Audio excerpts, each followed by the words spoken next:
Welcome to my YouTube channel. In today's video, I'm going to show you how to remove the strap of the Samsung Galaxy Watch 7 quickly and safely.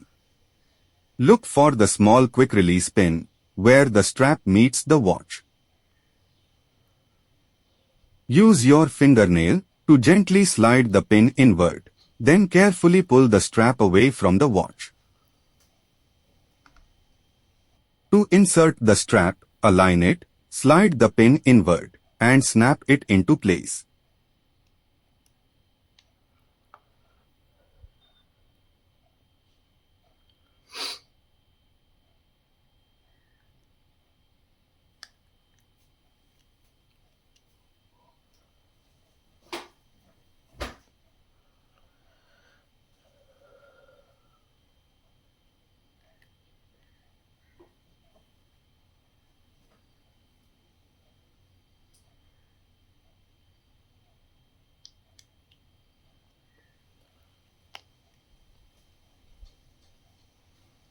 You are all set to clean, replace, or upgrade your straps.